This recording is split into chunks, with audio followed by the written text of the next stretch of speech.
This is NBA Showtime with your host, Bob Costas. And a heartfelt happy Valentine's Day. Accordingly, then, this would be the Love Shack, the Orlando Arena, home of Shaquille O'Neal and the Orlando Magic. Today, the Knicks are in town, bringing with them a 7-game winning streak and the best record in the Eastern Conference. Bob Costas in New York, along with Quinn Buckner. Welcome to the NBA Game of the Week. Now, unless Shaq brings down the rim during warm-ups, the tip-off is about a half hour away.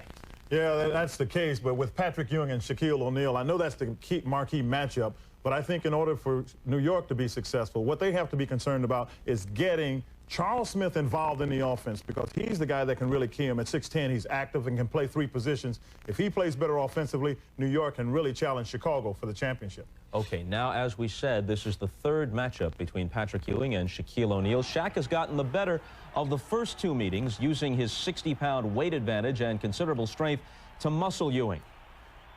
At the other end of the floor, Shaq has played very good defense on Patrick, forcing him into some difficult shots and 37% shooting in the 2 games. In the first meeting at the Garden in New York, the Knicks won by 15, and though he was in foul trouble, O'Neal had the better numbers, outscoring and out-rebounding Ewing. In the second meeting in Orlando, Ewing's points went up, but he shot only 9 for 27, and the Magic beat the Knicks by 1. I remember when I was in high school and he was in college and he just got drafted, I wanted to pad my game after him. You know, he's a great player. He's 7'1", 300 pounds, and he uses every ounce of it. Well, there's no question that Shaq has already joined the elite centers in the league. For more on the Ewing-O'Neal matchup, let's bring in our elite duo, Marv Albert and Mike Fratello. Marvelous. All right, Bob, who can stay out of foul trouble may determine the outcome of today's game, and recently fouls have hurt Shaquille O'Neal. In fact, he has fouled out of 3 of the last 6 games, and as we saw last Sunday in the contest against Phoenix, rookie-type mistakes hurt Shaquille in terms of fouls that were picked up. Well, Marv, basically he's picked up his fouls 2 ways. One, he is a rookie. It's an apprenticeship. It's on-the-job training. He's learning as he goes along what he can and cannot do. Secondly, when you got a guy like that who blocks and changes shots, he has to cover a lot of times for his teammates. If we go back to a week ago when Orlando visited Phoenix, he did foul out. He got his first one being a little too aggressive, trying to be an offensive rebounder over the back of Barkley. Secondly, trying to block a sure score by Barkley. The attempted block, it's a foul. Number 3, he'll learn. Let Barkley go. Your team needs you on the floor. Don't commit a silly foul like that one. Number 4, you get him out near the foul line. He's not used to defending away from the basket. Number 5, a great acting job by Charles Barkley. And number 6, Skiles calling for help. I need you, Shaq. There's personal number 6. He'll learn as he goes along. And Mike, earlier we talked with Shaquille about his foul difficulties. Most of them are just silly fouls. Letting the guy catch the ball too deep in the lane or helping another one of my players out. And I think if I stop trying to block every shot, I could stay in the game. Some of the calls are questionable, but you know, some are great calls, and I've always been one to get into foul trouble ever since high school. So I'm just going to go out and continue my game, and whatever happens, happens, and I hope I can stay in most of the time. Now, Mike, if you were coaching Shaquille, not that I'm suggesting a career change here, what would you tell him, though, in terms of the excess of fouls recently? Did you wear this shirt to match mine on Valentine's Day? Is there a purpose? For more on the Shaquille O'Neal, Patrick Ewing matchup, let's go over to Ahmad Rashad. All right, Marv, I just finished talking to both these big centers just moments ago in the locker room, trying to press them on this rivalry. Now, both of them tried to downplay it. Patrick told me that it's team against team. It's not man against man. As I pressed him a little bit more, he says, okay, anytime I play against the so-called great centers, it really gets me fired up because it brings out the best in me. Now, when I talk to Shaquille O'Neal, he is a remarkable young rookie. Of all the rookies that I have interviewed the last couple of years, Shaquille is one who is not in awe of the NBA. He says he worries about other centers in the league about as much as they worry about him. He's not in awe at all. Now, as I was leaving the locker room, Charles Oakley walked by me and he said, hey, no matter what either one of them tell you, they will be going at it today. Bob? All right, Ahmad, obviously a late arriving crowd in Orlando. Many empty seats, which we hope will be filled by 1 o'clock. Oh, it's already passed. What time is it, actually? By 1:30 Eastern time. Okay, 9 games on the NBA schedule last night. The marquee matchup was between the first and second place teams in the Central. The Cavaliers visiting Michael Jordan and the Bulls at Chicago Stadium. And there's number 23 back in the Bulls starting lineup following the 1-game suspension. The game the Bulls lost at home against the Knicks Friday. Watch this. Craig Elo with a 55-foot fling at the end of the first quarter puts the Cavs up by 2. On to the third quarter. Fast break. Mark Price goes behind the back. Beautiful pass setting up Brad Daugherty. He led the Cavs with 25. Jordan, however, who got only 2 points in the first quarter, rebounded from that slow start, leading a Bulls comeback late in the third. Michael finished with 25. Chicago taking a 1-point lead into the fourth quarter. But it was Elo's 6th three-pointer of the game, coming with 46 seconds left to play, that sealed it for the Cavs. Cleveland, minus starters Larry Nance and Mike Sanders, nonetheless beat the Bulls in Chicago. Elo really hurt us with his 24 points. I mean, you expect it from Price, you expect it from Daugherty, maybe a little bit from Williams, but Elo with 24 really hurt us. And we just didn't play any defense throughout the whole game. Check this. The Bulls have now dropped 3 straight at home. Charlotte back on January 22nd, Friday night against the Knicks without Jordan, and this one to the Cavs. It's the first time Chicago has lost 3 straight at home in 7 years, dating back to February of 1986. Now, of course, they played much of that year without Jordan, who was out with a broken foot at that time. The loss dropped Chicago a half game behind the Knicks for the top spot in the Eastern Conference. The best record in the West is owned by the Phoenix Suns. They were on the road in Seattle as we go through the rest of last night's games. Just over half a minute left, and Danny Ainge will connect on the three-pointer, cutting the Sonics' lead to 93-92.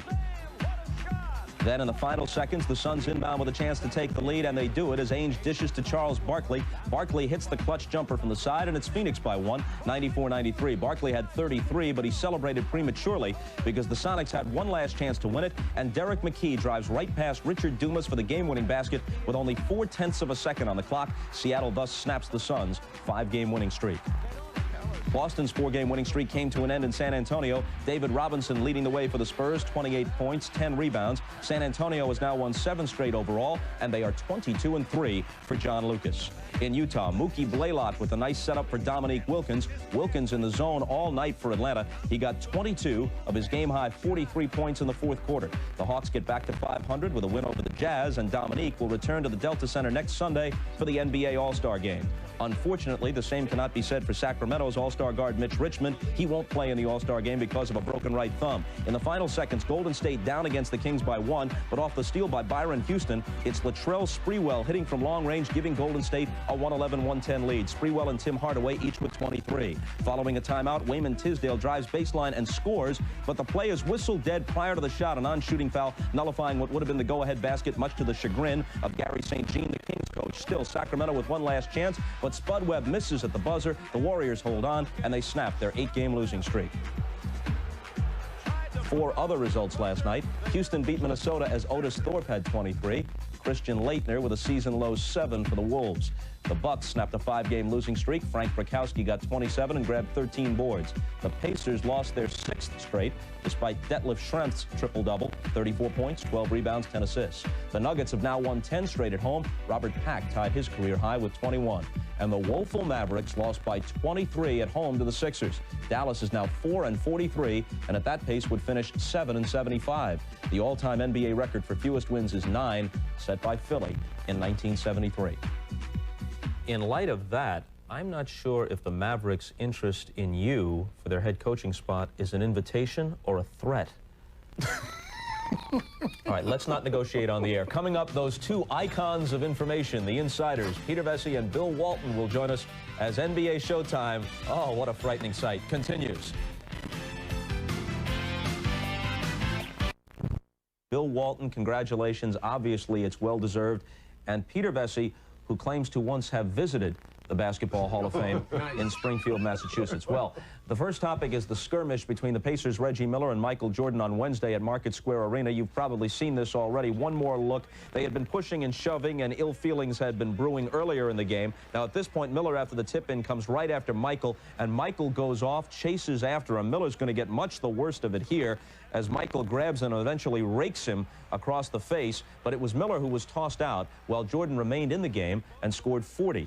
A few weeks ago, I asked NBA Commissioner David Stern about the longstanding charge that the league gives preferential treatment to Michael Jordan and other superstars. Here's the commish.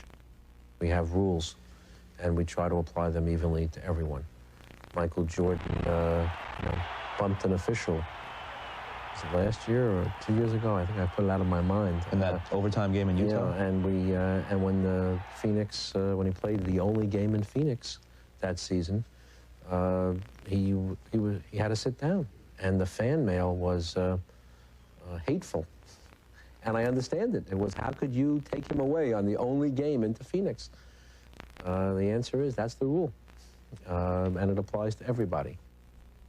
And the NBA held to that in this case and took Jordan away from the Bulls on Friday. Very important game against the Knicks. It also cost him, all things considered, about 50 grand, which he can pull out of the petty cash drawer. But more importantly, the game against the Knicks at home, Chicago loses. That could be very important in terms of overall Eastern Conference standing, or if they have the same record as the Knicks, the tiebreaker for home court advantage down the line. So it hurt. It certainly did, but Michael Jordan did the right thing. Superstars do not get protected by the referees. They take a incredible beating out there, and they need to go to the foul line more. On that tape, Reggie Miller goes after Michael Jordan underneath the basket, and he stops and impedes his progress running up the court. Jordan had to do that. Sometimes you have to throw a punch to defend yourself, and if you don't, they're going to keep coming after you time and time again. Rebuttal, scribe. Spoken like the warmonger that he was in the 70s. No, listen, I'll take great exception to the fact that the referees didn't do something before this began. I mean, there were two incidences before that where they should have been able to figure out what was coming. They did miss the punch that Jordan threw. Otherwise, they would have put him out of the game.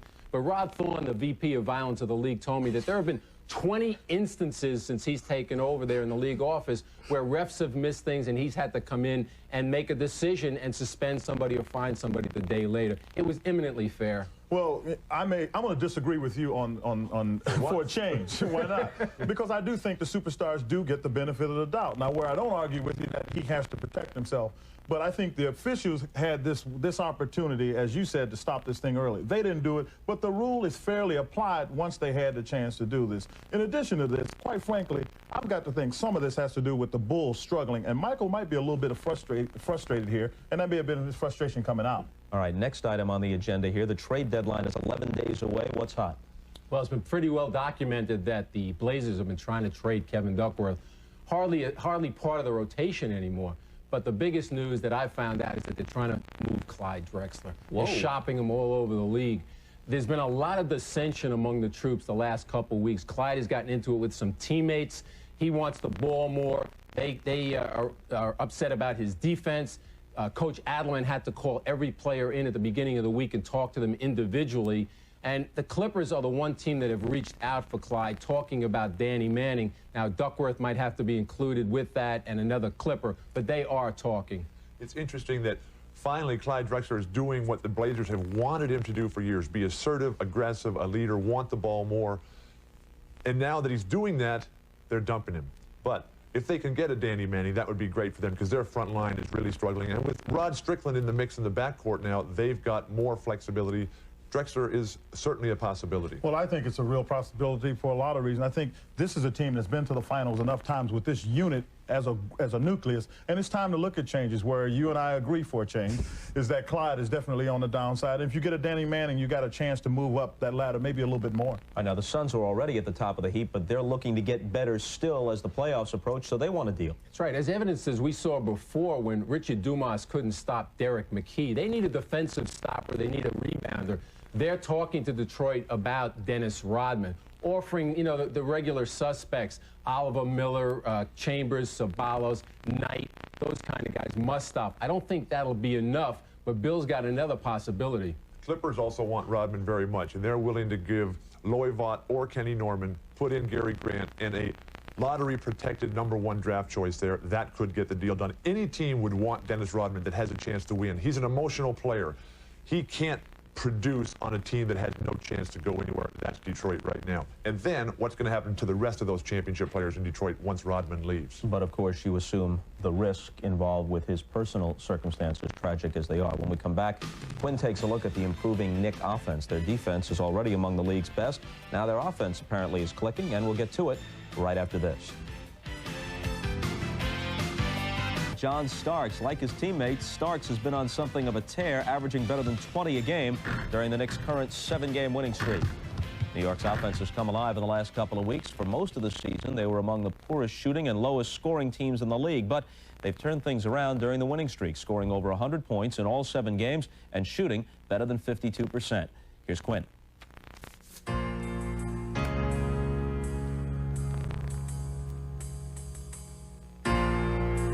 Pat Riley may be the best teacher in the game today. But this season, he was presented with 7 new students. And on paper, it appeared that Riley had the makings of a potent offense. But the progress had been slow, and until recently, it had been the D that had accounted for most of the Knicks' W's. I think when you bring 7 new guys in, usually your defense is going to come around first if you have the effort and the commitment there. And the offense is going to take its time. And I think if you have watched us over the year, it's gotten better and it's getting better and it's getting better. So I'm comfortable with our offense. I'm very comfortable with our defense. And with good reason. The Knicks defense is ranked #1 in the league, allowing 95 points a game. Meanwhile, the offense has been near the bottom, primarily because it took so long for the new players to become comfortable in their new environment. It's been slow for me because I've been moving around a lot. I've been playing the 3, 4, and 5 position. And, you know, to get a position and know it, the ins and out of that position, running the set plays that we have, that makes you a better offensive player. But I've been bouncing around a lot, and it's been tough to get to really know what to do in certain times when the offense is coming your way. We're not playing to his strengths right now, and I think over the second half of the season, Charles is going to feel a lot more comfortable in his own spot.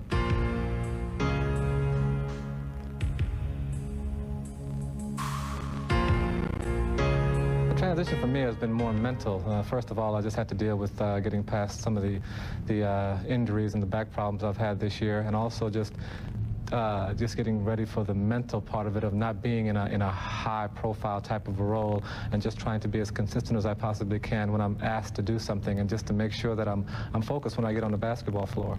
He is not the 21-point-a-game Rolando Blackman that everybody remembers from Dallas. I mean, he's 34 years old. He's experienced. He's going to become a great support player for us, and he's going to help us with his perimeter shooting. So I feel very comfortable with his role.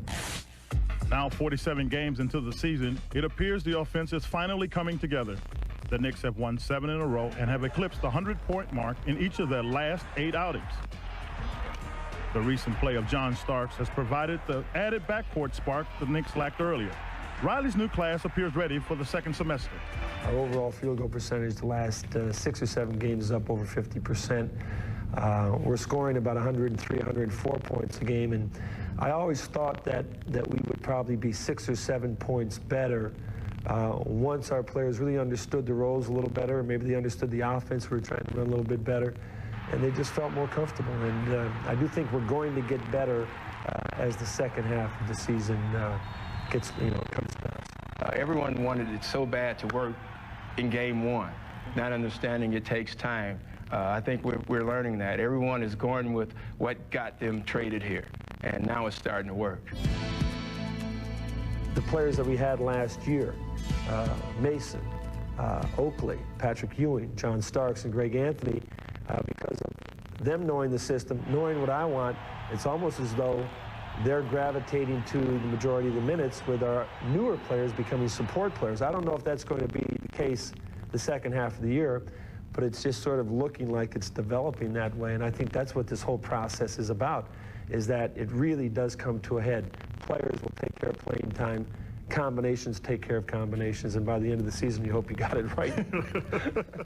Well, Pat may be onto something there. They have the best record in the East, and yet they are obviously still improving. A lot of people will say, well, Chicago will kick it in gear in the playoffs and then it'll be all over. Or Cleveland, if they stay healthy, has more star players. But still, the Knicks seem to have the biggest potential for growth. both, and yet they have the best record in the conference already. And I agree with that, and I think what's really helping them now is after you play 47 games, you move along in the season, there's no hesitancy in knowing where a player is going to be any particular place on the court. So you can now go up, if you fake a shot, you know somebody will get open and you can get them the basketball. I think that's the kind of thing that Charles Smith needs to become comfortable in the offense, because I contend that with his ability to play for sure 2 positions, possibly 3 positions, he's the most important part of their offense. And of course, if Rolando Blackman ever finds his stroke for an extended period, that offense will get another bit of juice, right? Yeah, it gets a pop, but it gets the pop because Starks has it for the most part, but the playoff experience of Rolando Blackman will be what would help them. Okay, up next, the Knicks and the Magic from Orlando. Marv Albert and Mike Fratello will have the call, and we'll see you at halftime with a look at some of the new faces in next Sunday's All-Star game. Until then, enjoy the first half, everybody.